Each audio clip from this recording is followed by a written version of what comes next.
Welcome everybody back to the Getting Work Pod. My name is Ian. Today I'm going to review my favorite game growing up. Definitely one of the top games back in the early 90s. 1992, Star Control 2: The Urquan Masters was released. Just a quick spoiler warning in case anyone hasn't played it already. I'll try to stay as general as possible while kind of going through everything, what races you have to meet, the ones you don't, what'll happen at the end, etc.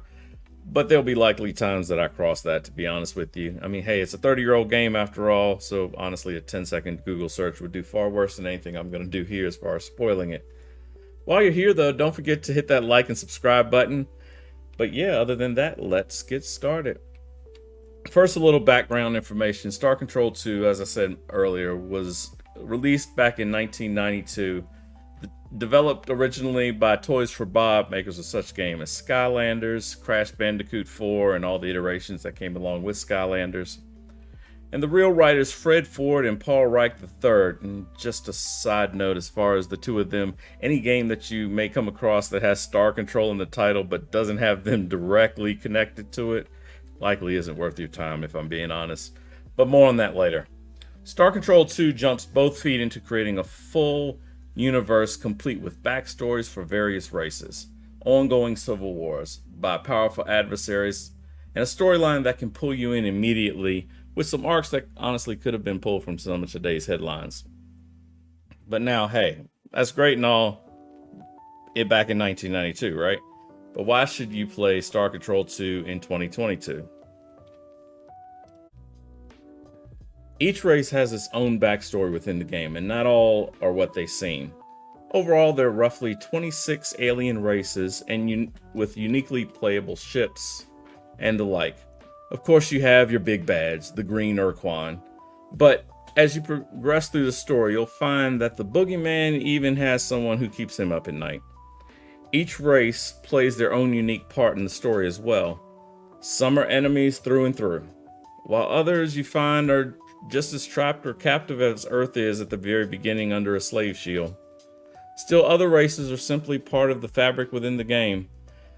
There are ones you'll repeatedly come across and must persuade into joining you, and there are others that are just part of the game as well. And these keep going all the way to the final battle to free Earth from its oppressors. But honestly, why else should you play aside from this? Star Control 2 stands out from its predecessor as a game overall, due in large part to its rich storyline. Customizing and upgrading your ship, your crew, gathering new alien ships, and the tech along the way are all part of it.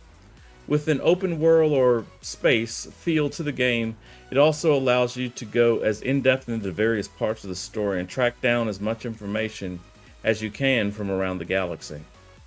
From searching the planets for minerals, alien life form, or ancient alien artifacts and meeting alien races, battling ship versus ship, which you can also play as a solo game against another person or a CPU, exploration is vital.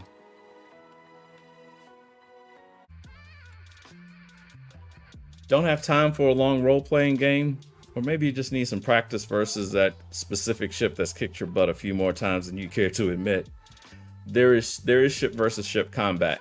And this is really where you can hone your skills, either against a computer or a friend that's stopped by. Playing in this mode allows you to pick from a fleet of ships. There's roughly 26 overall ships that you can do in different fleets as well and to battle each other. But after all of this, the big reason to play Star Control 2 in 2022 .